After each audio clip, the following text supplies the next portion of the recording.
This is me before ever reading a single Batman comic in my entire life, and we're gonna start off with Batman, the Court of Owls Saga by Scott Snyder and Greg Capullo. There's only 11 issues in this compact comic, so I'm gonna check in every 3-ish issues, that's kinda hard to say, with my live thoughts and reactions. After dipping my toe into the DC Comics universe, I've decided it's time to start reading some Batman. And well, I know nothing about Batman except for these 3 things, all of which came from the movies. Batman, aka Bruce Wayne, is a billionaire philanthropist who lost his parents at a young age and has spent the rest of his life basically trying to get revenge for their loss. Batman has a butler who knows his secret identity, Alfred Pennyworth, and I feel like I have to say it with a kind of terrible British accent because that's all I know he has from the movies. And the second to last thing, because I remembered one more thing, he has a crazy man cave, also known as the Bat Cave, with tons of cool toys and gadgets, including the Batmobile. And last but not least, no one cared who I was until I put on the mask. There's literally no context to that. I just had this Doom mask that I wanted to use. It's not even the right character or anything along those lines regarding to Batman. I just wanted to do that. 3 issues in of Batman, the Court of Owls Saga. I didn't want to stop to record this check-in because I am absolutely loving this story. For real though, I'm a little upset with myself that I haven't been reading Batman comics, since I've been reading comics about 3 years ago. Issue 1 pretty much establishes Batman. Just like most comic books, this might be your first comic and ever learning about the character of Batman. I think one of the biggest things that we learn about Bruce Wayne is that he is going to be starting this new initiative to make Gotham better than ever and has invested tons of money in building all these new things throughout the city to make it better. We also meet Lincoln March, who is a very rich, wealthy guy, philanthropist, I guess, who is now running for mayor. We end the first issue with this mysterious murder, and there's some sort of owl insignia on the throwing knives in the murder victim. And there's a message behind the murder victim that Batman finds, and it says that Bruce Wayne will die in the next 24 hours or something along those lines, essentially. So in issue 2, we learned that there's another owl insignia in this person's mouth, like on the tooth. And then we learn that there's this kind of fable of the Court of Owls in Gotham who've been basically running the city from underneath the streets basically since colonial times. And Batman's like, of course not. I know the city inside and out. There's no way there's a Court of Owls I would know about it. So then in a meeting with Lincoln March, Bruce Wayne and Lincoln get attacked by this owl-looking character. And Lincoln had mentioned something that the owls or the Court of Owls are coming for him. And so I'm curious as to why that might be and why they're after Lincoln. And Lincoln has also, to me, kind of posed this like very questionable character. Like he also lost his parents at a young age, like Bruce.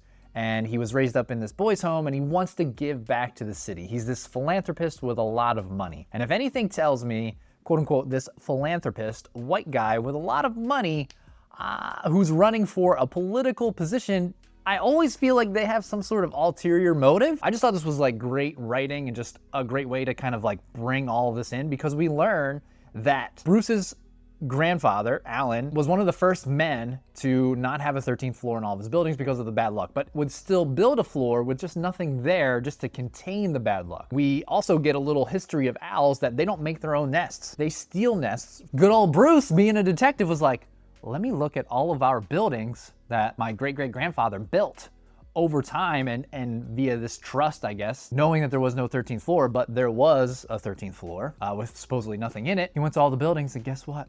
All these owls, bro.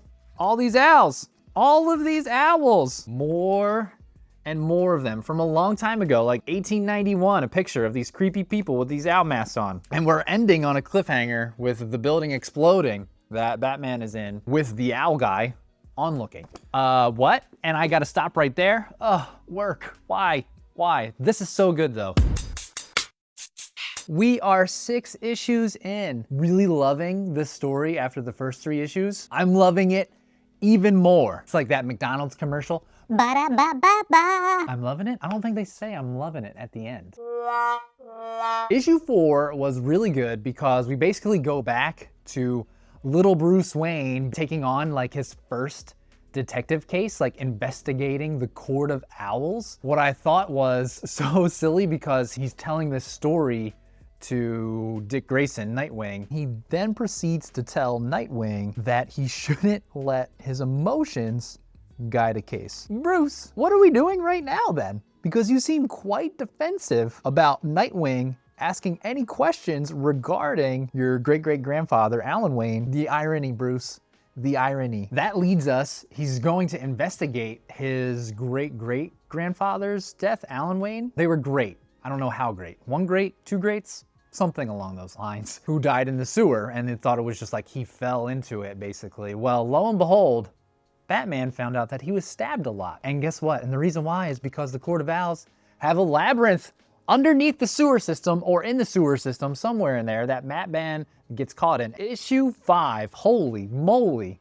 This thing was wild. This thing was wild. One, Batman is losing his mind. Now, I don't have much to stand on in terms of like Batman comics, but this is the first that I have not seen Batman very composed. He lost his composure in this issue. He is going crazy, crazy. But not only that, this whole issue takes a turn, literally takes a turn, because we go from here, standard just like reading style, and then we go this way. And I was only expecting it to be like this one page. We gotta flip it over now. We're upside down. Obviously there's some sort of symbolism there. And then we're upside down again, I think. Oh, wrong way. And then we go into issue 6. Now we see the Court of Owls, and they are a deranged group of people, like absolutely bat crazy. Pun not intended, but intended. And like they let a little girl, clearly she's little, she's holding a little doll and she just wants to see him get hurt. But then I'm really kind of confused because like Batman is literally about to die, goes Hulk style and like has fangs, gets all these people off of him. How did this happen? What do I not know about Batman's stuff? But all these coffins that we saw earlier that we thought were like the victims' coffins of everyone that they killed. No, that's just all of their hitmen. That's not how you say that word. That's just all of their hitmen waiting to, I guess, be woken up to kill some more Batman and other people. This story is so good. I've already bought Batman Long Halloween and the first 2 Absolute trades because this was so good, and I'm like, I just need more Batman in my life now. I need more Batman in my life. We are more than 3/4 of the way through the adrenaline in these next 3 issues, issues 7, 8, and 9.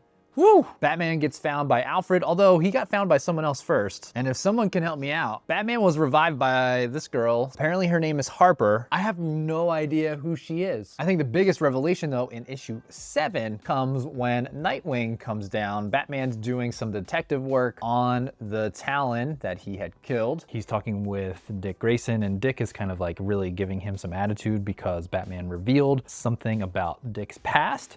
And then out of nowhere, Batman just pimp slapped the tooth right out of Dick's mouth. I was like, damn, that was impressive. And really what we learned from all of this is that Dick was going to be recruited to eventually be a Talon, but because he was taken under Batman's wing, he never became one. I think the other bigger thing that we're seeing in at least these 3 issues is that Batman is really coming to grips with that he truly thought that he knew Gotham City inside and out. And what he is learning is that he doesn't know Gotham at all. And I feel like that's like tearing him apart. The issue ends on a crazy cliffhanger because basically the Court of Owls is raising all of their Talon fighters from those coffins, and then they release them like the freaking little monkeys from Wizard of Oz. That was not the Wizard of Oz song. That was like a circus song. Issue 8 was crazy because it shows like the timeline of how fast that all happened. The Talons descended upon the city. They get to Wayne Manor and into his house and pretty much are attacking Bruce from all sides, where he pretty much mans himself down into the Batcave. Also, by the way, this happens this in the middle of the issue. Is there a significance to this? Please also let me know that down in the comments. Batman is now in this like mech armor tank suit basically, but still there's way too many of them. And at one point you're like, oh no, Batman gets taken down. There's a knife that goes through. It's like right in front of his face in that armored suit, but like the dinosaur comes to life. What? I had no idea that was gonna happen. That was pretty cool. And then at that point, the tides had turned into Batman's favor. Batman goes to try to save Lincoln March, the guy who was running for mayor at the beginning. I thought he was gonna be kind of a little dirty / a part of the Court of Owls. Lincoln has also, to me, kind of posed this like very questionable character. I was definitely wrong about that, at least it appears that way, because he has been killed. The tides are turning. Batman is now taking the fight to the Court of Owls. This is gonna be interesting for 2 more issues. Batman has gone into this like older lady's house who's part of the Court of Owls, and he's like, I'm taking it to their house now. And I'm just like, yes, let's go, Batman. Whoop day. And with that, we are done, the Court of Owls Saga, and wow, I know I say this every time. I've said it every single time I've checked in, but after I didn't think I could like this story anymore, I do. I am beyond happy, elated, one could say, that this is the first Batman story I've ever read. Issue 10 for me might be one of the like biggest jaw-dropping moments that I may have ever read in my short time of 3 years of reading comics at this point. And I knew it the whole time. Lincoln March was a bad guy. I knew he didn't actually die because we didn't see it. We didn't see him fully dead yet. He was still muttering words back in whatever issue it was. I don't remember, but I freaking knew it. I knew from the beginning. I had a bad feeling about him. And I was right, although earlier I didn't think I was right. Supposedly, this man is Bruce Wayne's brother? 3 hours later. Issue 11 closes it up nicely for the most part. I can get why Scott Snyder did this, in that like they didn't fully commit to Lincoln March being the actual brother of Bruce Wayne. They also didn't fully close up the Court of Owls, again, just kind of leaving those strings and threads for maybe later again in this run or future writers. I am definitely looking into following up and finishing out Snyder's run on Batman because my goodness. But I have already picked up more Batman stuff to read. If you want to see vlogs on these, please let me know. If you're still here and you really like what you're watching, please hit that like and subscribe down below. And until the next video, peace. Why did I wait so long to read a Batman story? I'm so mad at myself.